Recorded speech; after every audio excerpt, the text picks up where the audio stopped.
अस्सलाम स्टूडेंट्स। आज हम स्टार्ट करेंगे एक्सरसाइज 1.2 का क्वेश्चन नंबर 3।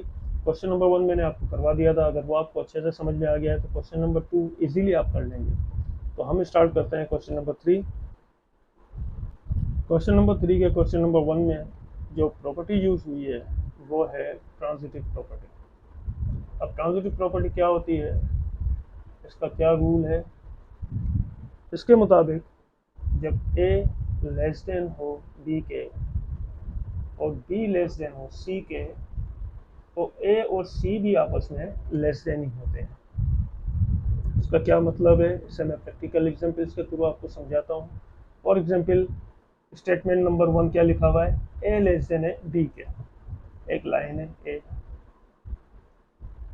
ये बी से लेस देन है। दो लाइनें मैंने ड्रॉ की हैं, एक लाइन का नाम है ए, दूसरी लाइन का नाम है बी। अब ए जो है वो लेस देन है बी के, फिर आगे क्या कहता है, बी लेस देन है सी के। तो यानी सी की जो लाइन होगी वो मैं बी से भी थोड़ी बड़ी ड्रॉ करूंगा ताकि ये बी से बड़ी लगे। तो आप देखें, सबसे पहले ए लेस देन था बी के, फिर बी लेस देन हुआ सी के। तो अब ए जो है वो सिर्फ बी से लेस देन नहीं हुआ, सी से भी लेस देन हुआ। समझिए बात को। तो जब ए बी से लेस देन होगा और बी सी से लेस देन होगा, तो इसका मतलब ए जो है वो दोनों से लेस देन होगा। तो वही स्टेटमेंट लिखा हुआ है कि ए जो है वो लेस देन बी से भी है, ए जो लेस देन सी से भी है। एग्जैक्टली वही क्वेश्चन में है आपके। 5 जो है वो लेस देन है 8 के, और 8 जो है वो लेस देन है 10 के। तो इसका मतलब 5 जो है वो लेस देन 8 के भी है और 10 के भी है, क्योंकि 5 अगर छोटा है 8 से और जिससे वो छोटा है वो खुद किसी और से छोटा है, तो इसका मतलब तीनों में सबसे बड़ा कौन हुआ, सी। तो सी जो है वो इससे भी बड़ा है 8 से और 5 से भी बड़ा है, तो इसलिए 5 जो होगा वो दोनों से छोटा होगा।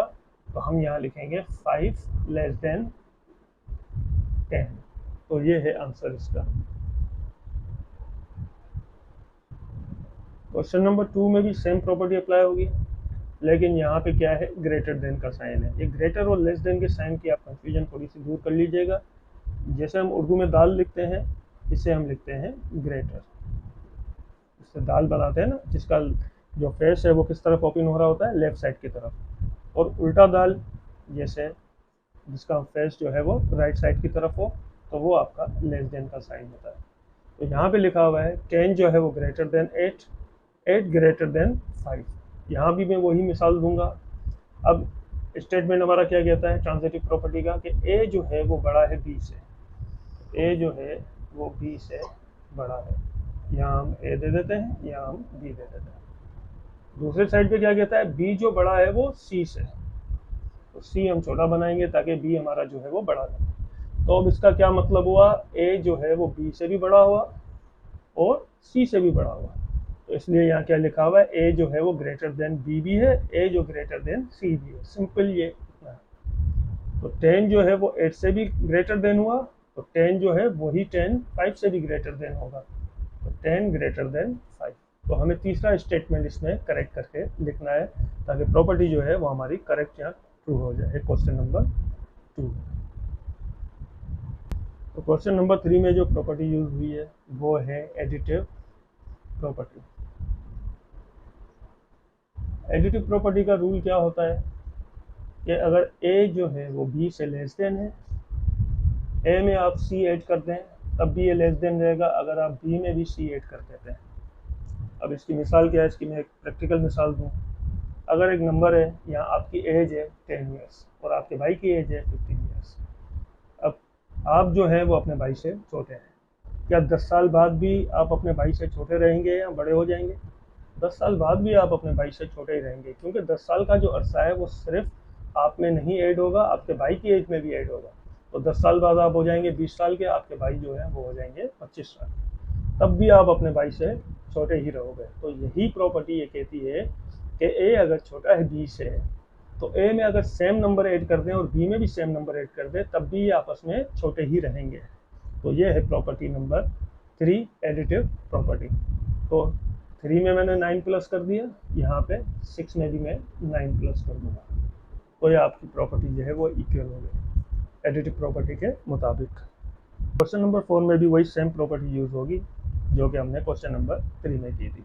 इसमें भी यही है कि 4 जो है वो लेस देन है 6 के। अगर 4 में हम 8 प्लस कर देते हैं, 6 में भी 8 ही प्लस करेंगे, तब भी आपस में लेस देन ही रहेंगे। यानी 4 प्लस 8 कितना होगा 12, 12 इज लेस देन 6 प्लस 8 कितना होता है 14। तो प्रॉपर्टी इस तरह से इक्वल होगी, और ये भी प्रॉपर्टी जो है वो है एडिटिव प्रॉपर्टी। उसके बाद है क्वेश्चन नंबर 5। क्वेश्चन नंबर 5 में लेस देन की जगह पे यूज हुआ है ग्रेटर देन। अब यहाँ पे कहता है कि 8 जो है वो ग्रेटर देन है 6 के, 8 जो है वो बड़ा है 6 के। अगर 8 में, अब यहाँ पे बुक में मिस्टेक है, यहाँ 6 लिखा हुआ है, यहाँ 6 नहीं आएगा, यहाँ 8 आएगा। तो 8 प्लस 8, अगर 8 में मैं 8 प्लस कर दूँ, ठीक है, 8 में मैं 8 प्लस कर देता हूँ, तो 6 में भी मैं क्या प्लस करूँगा 8, ताकि हमारी प्रॉपर्टी जो है वो करेक्ट हो जाए। तो 8 प्लस 8 कितना होता है 16, ग्रेटर देन 6 प्लस 8 कितना होता है 14। तो करेक्ट स्टेटमेंट बन गया, 16 जो है वो ग्रेटर देन होता है 14 के। नंबर आपको दोनों में ऐड सेम करने हैं, यानी 8 में भी मैंने 8 प्लस किया, तो 6 में भी मैंने 8 प्लस करना है, ठीक है। जो मैंने आपको इक्वेशन समझाई थी a प्लस बी और c वाली, तो उसमें a के साथ भी प्लस c हुआ था और b के साथ भी प्लस c हुआ था। तो इसी के साथ क्वेश्चन नंबर 3 जो हमारा कंप्लीट हुआ। अब स्टार्ट करते हैं क्वेश्चन नंबर 4। क्वेश्चन नंबर 4 जो है एग्जैक्ट वही है, लेकिन उसमें एडिशन का साइन था, यहाँ पे क्या आ रहा है मल्टीप्लाई। इसका रूल भी वही है, इस रूल का नाम है मल्टीप्लिकेटिव। इस प्रॉपर्टी का जो नाम है वो है मल्टीप्लिकेटिव प्रॉपर्टी। इसमें क्या होता है कि अगर एक नंबर दूसरे नंबर से लेस देन है, 5 इज लेस देन 7, तो उसमें आप दोनों तरफ सेम नंबर जो है वो मल्टीप्लाई करते हैं।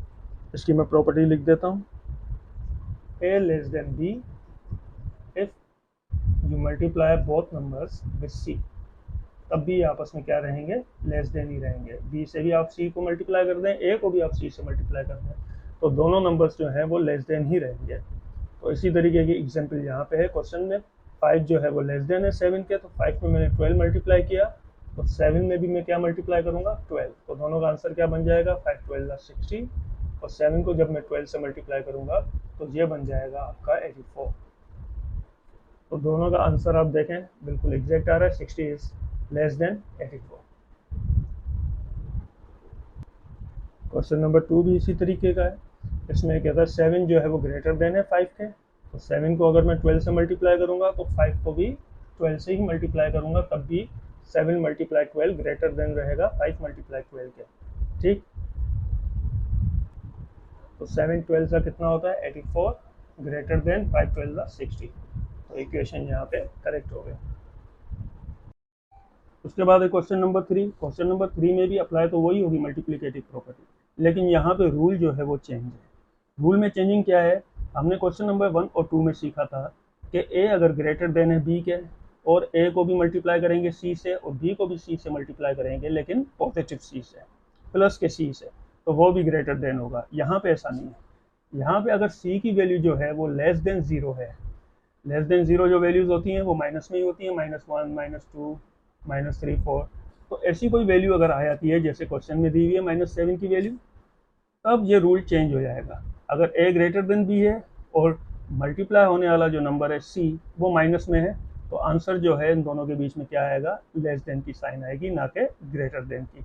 इसे हम सोल्व करके देखते हैं, आपको समझ में आ जाएगा। यहाँ पे सबसे पहले 6 ग्रेटर देन 4, यहाँ तक स्टेटमेंट करेक्ट है। 6 को मल्टीप्लाई करूँगा -7 से, तो ये आंसर आएगा -42। यहाँ पे ब्लैंक में एम्प्टी छोड़ देता हूँ। 4 को -7 से मल्टीप्लाई करूँगा तो आंसर आएगा -28। एक बात याद रखिएगा, बेसिक सा रूल है, जब दो वैल्यूज़ माइनस की हो, दोनों वैल्यूज़ माइनस की हो, और आपसे कोई पूछे कि इन दोनों में से बड़ी वैल्यू कौन है, जो सबसे छोटी वैल्यू होगी माइनस की वही सबसे बड़ी होगी। यानी -42 जो है वो लेस देन है -28 से, ना कि ग्रेटर देन है। तो माइनस की जितनी बड़ी वैल्यू होगी वो उतनी ही छोटी होगी दूसरे वाले माइनस से, अगर वो वैल्यू छोटी है तो -42 लेस देन -28। उसके बाद क्वेश्चन नंबर 4। क्वेश्चन नंबर 4 भी सेम पैटर्न में होगा। इसमें भी जो प्रॉपर्टी अप्लाई होगी मल्टीप्लिकेटिव प्रॉपर्टी, लेकिन रूल क्या है वही माइनस वाला जो अभी मैंने आपको समझाया था, ठीक है। तो यहाँ पे क्या है 2 जो है वो लेस देन है 8 के, जब इनका आंसर आएगा c से मल्टीप्लाई करने के बाद, और c की जो वैल्यू है वो माइनस में लिखी हुई है, तो फिर वो क्या हो जाएगा ग्रेटर देन। यहाँ लेस देन है तो वहाँ क्या हो जाएगा ग्रेटर देन। चले इसको प्रूफ भी करके देखते हैं। सबसे पहले हम लिखेंगे अपना स्टेटमेंट, 2 जो है वो लेस देन है 8 से, उसके बाद 2 को मल्टीप्लाई करेंगे -4 से तो ये हो जाएगा -8, ब्लैंक एम्प्टी छोड़ देंगे। 8 को -4 से मल्टीप्लाई करेंगे तो ये हो जाएगा -32। अब मैंने अभी आपको बताया था कि दो वैल्यूज़ हैं, दोनों माइनस की हैं, तो बड़ी वैल्यू वो होगी, माइनस की जो छोटी वैल्यू होती है वो ही बड़ी वैल्यू होती है। तो -8 जो है वो बड़ा है -32 से, तो यहाँ पे आएगी ग्रेटर देन की साइन। तो उम्मीद है आपको क्वेश्चन नंबर 4, 3 समझ में आ गए होंगे। अब हम मूव करते हैं क्वेश्चन नंबर 5 की तरफ। एक्सरसाइज 1.2 का क्वेश्चन नंबर 5 डिस्प्ले हो रहा होगा आपको स्क्रीन पे। ये कहता है कि find the additive inverse and multiplicative inverse of the following real numbers. हमें कुछ रियल नंबर्स गिवन है, उनका हमें एडिटिव इनवर्स भी निकालना है और मल्टीप्लिकेटिव इनवर्स भी निकालना है। तो क्वेश्चन नंबर 1 है हमारा 3। अब 3 का जो एडिटिव इनवर्स होता है वो क्या होता है, -3। ये मैंने पिछली एक्सरसाइज में आपको समझाया था कि एडिटिव इनवर्स किस तरीके से निकालते हैं। अगर a है ये पॉजिटिव है, सेम इसी का नंबर जो है वो नेगेटिव में भी लिखेंगे और इसका जो आंसर आएगा वो 0 आएगा। तो +a - a = 0। तो ये होता है एडिटिव इनवर्स। इसी तरह से अगर +3 है तो इसके साथ में क्या ऐड कर दूंगा, -3, और इसका जो आंसर आएगा 0। तो इसका जो एडिटिव इनवर्स है +3 का वो -3 होता है। इसी का मल्टीप्लिकेटिव इनवर्स क्या होगा, अगर 3 लिखा हुआ है तो इसके साथ फ्रैक्शन में नीचे 1 होता है, इसी को मैं उलट करके रख दूंगा, यानी 1/3। इसको रिवर्स कर दूंगा तो ये क्या बन जाएगा, 1/3। अगर ये मैं ना भी लिखूं तो ये अंडरस्टूड होता है कि 3 के नीचे जो होता है अपॉन में 1 होता है। तो इसका जो आंसर आएगा वो हमेशा 1 आएगा। मल्टीप्लिकेटिव इनवर्स का जो आंसर आता है वो 1 आता है और एडिटिव इनवर्स का जो आंसर आता है वो 0 आता है। तो ये इसका मल्टीप्लिकेटिव इनवर्स है 1/3 और एडिटिव इनवर्स इसका है -3। इसी तरह से क्वेश्चन नंबर 2 है। क्वेश्चन नंबर 2 है -7। अब यहाँ पे जो नंबर है हमें माइनस में दिया हुआ है, तो माइनस वाले का जो एडिटिव इनवर्स होगा वो प्लस होगा, तो इसमें हम लगा देंगे +7। तो ये बराबर हो गया 0 के। तो +7 लगाने से बराबर हुआ 0 के। तो इसका जो एडिटिव इनवर्स है वो +7 है और इसका जो मल्टीप्लिकेटिव इनवर्स होगा तो -7 का जो मल्टीप्लिकेटिव इनवर्स होगा 1/-7। ये यहाँ से 7 × 7, 7 × 7, 1 को जब मैं 1 से मल्टीप्लाई करूँगा तो आंसर क्या आएगा, 1।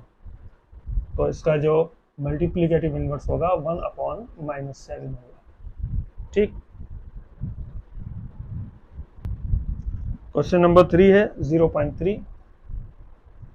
इसके साथ कोई साइन नहीं है तो इसका मतलब ये क्या है, ये पॉजिटिव नंबर है। इसका जो एडिटिव इनवर्स होगा वो होगा -0.3।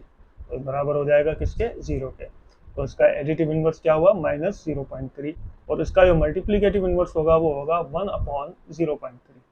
तो इसे हम लिखेंगे 1/0.3। तो इससे ये क्या हो जाएगा, 1 के बराबर हो जाएगा। ठीक है। तो मल्टीप्लिकेटिव इनवर्स इसका होगा 1/0.3 और एडिटिव इनवर्स इसका होगा -0.3। Question number 4 -√5/5। इसका जो एडिटिव इनवर्स होगा +√5/5। तो हम इसे लिखेंगे और इसका जो मल्टीप्लिकेटिव इनवर्स होगा